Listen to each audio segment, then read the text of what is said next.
জামাই ষষ্ঠী কাটিয়ে ফিরেই সর্বশান্ত, জানালা ভেঙে বাড়িতে ঢুকে দুঃসাহসিক চুরি, নগদ টাকা ও গয়না লুট। পরিবার নিয়ে জামাই ষষ্ঠী উপলক্ষে শ্বশুরবাড়ি গিয়েছিলেন। কয়েকদিন পর বাড়ি ফিরে দরজা খুলতেই চোখে পড়ে ভয়াবহ দৃশ্য। ঘরের সমস্ত জিনিসপত্র তছনছ, আলমারি ও আসবাবপত্র লণ্ডভণ্ড। অভিযোগ, ঘরের পেছনে জানালা ভেঙে ভেতরে বাড়িতে ঢুকে চোরের দল নগদ টাকা, সোনার উপর গয়না সহ মূল্যবান সামগ্রী চুরি করে নিয়ে গেছে। ঘটনাটি ঘটেছে নদিয়ার শান্তিপুর থানার অন্তর্গত মেলির মাঠ এলাকায়। ভুক্তভোগী গোবিন্দ দাস জানান, গত শনিবার তিনি পরিবার পরিজনকে নিয়ে জামাই ষষ্ঠী উপলক্ষে শ্বশুর বাড়িতে গিয়েছিলেন। সোমবার বাড়ি ফিরে দরজা খুলতেই দেখতে পান তার 3টি ঘর ও ঠাকুর ঘরের সমস্ত জিনিসপত্র এলোমেলো অবস্থায় পড়ে রয়েছে। গোবিন্দ দাসের অভিযোগ, বাড়ির পিছনে একটি জানালা ভেঙে চোর ঘরের ভিতরে প্রবেশ করে। এরপর বাড়ির 4টি ঘরে তছনছ চালিয়ে মূল্যবান সামগ্রী লুট করে নিয়ে যায়। তার দাবি, সোনার উপর একাধিক গয়না, সোনার চেন, কানের দুল, বাসনপত্র এবং প্রায় 50,000 টাকা নগদ চুরি হয়েছে। তিনি জানান, নগদ টাকাগুলি ঘরের চালের ভিতরে লুকিয়ে রাখা ছিল, কিন্তু চোরেরা সেই লুকিয়ে রাখার জায়গা খুঁজে বের করে টাকা নিয়ে যায়।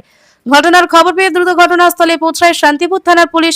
বাড়ি পরিদর্শন করে ঘটনা তদন্ত শুরু করেছে। কিভাবে চোরেরা বাড়িতে প্রবেশ করলো এবং এই চুরির সঙ্গে কারা জড়িত তা খতিয়ে দেখা হচ্ছে। এলাকায় এই দুঃসাহসিক চুরির ঘটনায় ব্যাপক চাঞ্চল্যের সৃষ্টি হয়েছে। স্থানীয় বাসিন্দাদের অভিযোগ, এলাকায় চুরির ঘটনা বাড়ছেই, তাই পুলিশি নজরদারি ও রাতের টহল আরো বাড়ানোর দাবি উঠেছে। অভিযোগের ভিত্তিতে তদন্ত শুরু করেছে শান্তিপুর থানার পুলিশ।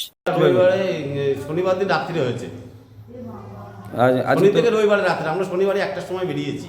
দুপুর 1টার সময়? 1টার সময়, হ্যাঁ। কোথাও বেড়াতে গেছি? হ্যাঁ, বেড়াতে শ্বশুরবাড়ি গিয়েছিলাম। আচ্ছা, জামাই ষষ্ঠী। হ্যাঁ।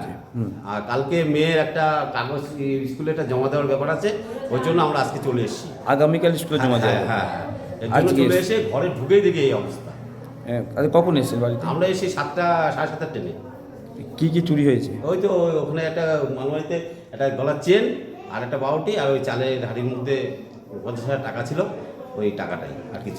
আনুমানিক কত টাকার জিনিস পাওয়া গেছে? ওই তো ওই দুটো মোটামুটি ধরেন প্রায় ওই সোনার জিনিসটা প্রায় 1-1.5 লাখ টাকার মতন। এই যে একাধিক ঘরে এভাবে চুরি কীভাবে দেখছেন বিষয়টা? এর আগেও তো এখানে চুরি হয়ে গেছে, কিছুই করতে পারেনি পুলিশ। মানে এখানে বলতে এই বাড়ি না? আমাদের বাড়িতে একবার হয়েছে এর আগে, 2 বছর আগে। হ্যাঁ। তারপরে এখানে তো এদের তো বলতে না, এদিকে ভেঙে যেভাবে ঢুকেছে বুঝতেই পারেনি।